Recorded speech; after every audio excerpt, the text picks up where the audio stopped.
Hello दोस्तों, आशा है आप सब स्वस्थ होंगे और अच्छे होंगे। आज की कहानी चालाक बंदर। किसी नदी के किनारे बहुत बड़ा पेड़ था। उस पर एक बंदर रहता था।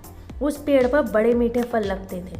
बंदर उन्हें भरपेट खाता और मौज उड़ाता। वह अकेले ही मज़े में दिन गुजार रहा था। एक दिन एक मगर उस नदी में से पेड़ के नीचे आया।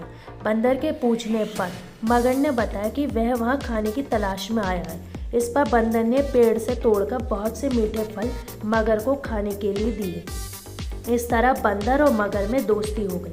अब मगर हर रोज़ वहाँ आता और दोनों मिलकर खूब फल खाते। बंदर भी एक दोस्त पाकर बहुत खुश था।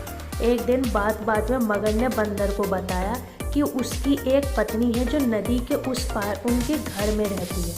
तब बंदर ने उस दिन बहुत से मीठे फल मगर को उसकी पत्नी के लिए साथ ले जाने के लिए दिए। इस तरह मगर रोज जी भरकर फल खाता और अपनी पत्नी के लिए भी लेकर जाता। मगर की पत्नी को फल खाना तो अच्छा लगता, पर पति का देर से घर लौटना पसंद नहीं था।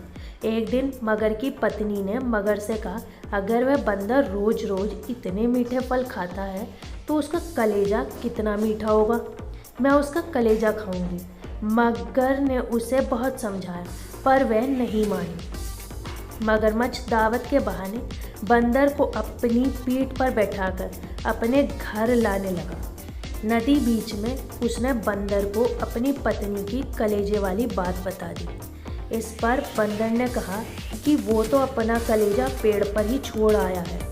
वह उसे हिफाजत से पेड़ पर रखता है, इसलिए उन्हें वापस जाकर कलेजा लाना पड़ेगा। मगर बंदर को वापस पेड़ के पास ले गया।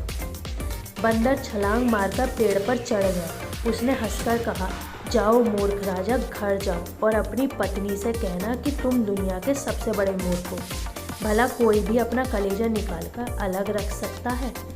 बंदर की समझदारी से हमें पता चलता है कि मुसीबत के वक्त हमें कभी धैर्य नहीं खोना चाहिए। आप सबको कहानी कैसी लगी कमेंट बॉक्स में कमेंट ज़रूर कीजिए। धन्यवाद।